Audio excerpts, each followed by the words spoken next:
Hi everybody, Matt here, Simply Strength. Just another quick reaction video about a news headline that I saw the other day. Someone shared it with me on Facebook, and it's quite a distressing story.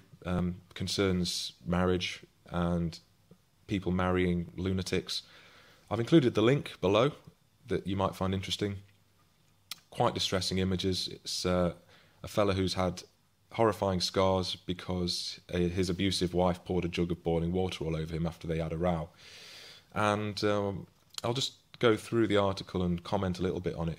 Ken Gregory, he suffered first and second degree burns to 14% of his body, and the images on the article are very distressing. He's got very painful looking burns from his scalp to lower back.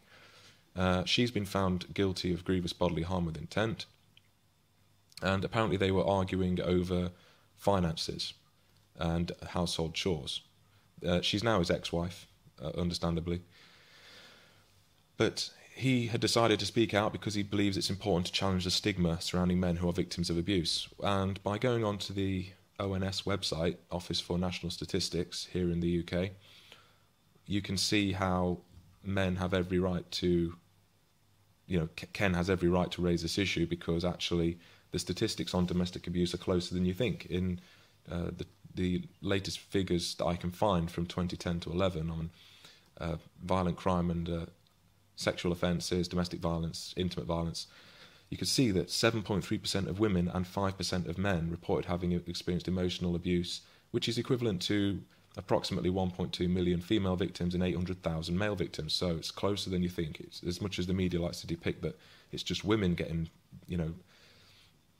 beaten up, raped, etc. by their husbands, it's closer. And more attention does need to be raised about male abuse. But at the end of the day, I'm a humanist. I treat people as equals, no matter what gender they are. So it really makes no difference to me. But all I want to see is equality within this argument. So I thought this story would be important for those of you out there in the manosphere.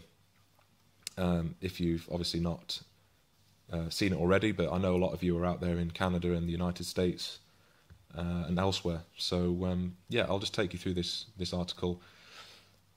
Retired BT manager Mr. Gregory said, "Being attacked by a woman is nothing to be ashamed of. I'd never imagined something like this would happen to me.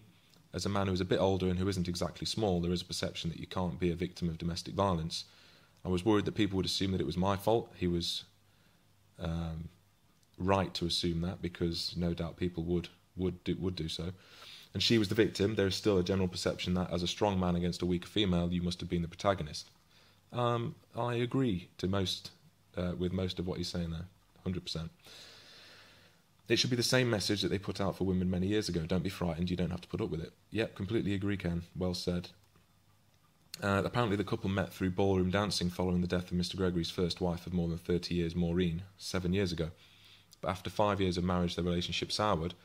On the day of the attack, Mr. Gregory being due to take flowers to his late wife's memorial to mark her birthday, and instead they had an argument over money, finances and household chores. They apparently reached a decision to get a divorce, and then Gilbertson, his wife, had offered to make a cup of tea.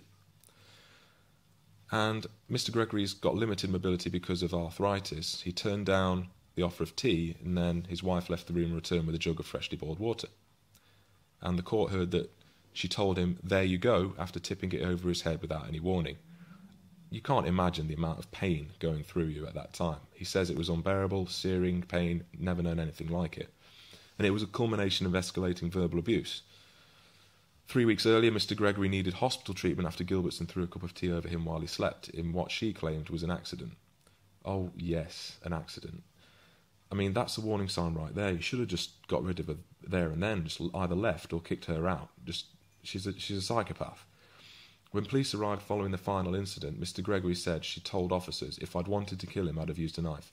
How vindictive. What a vindictive, horrible person.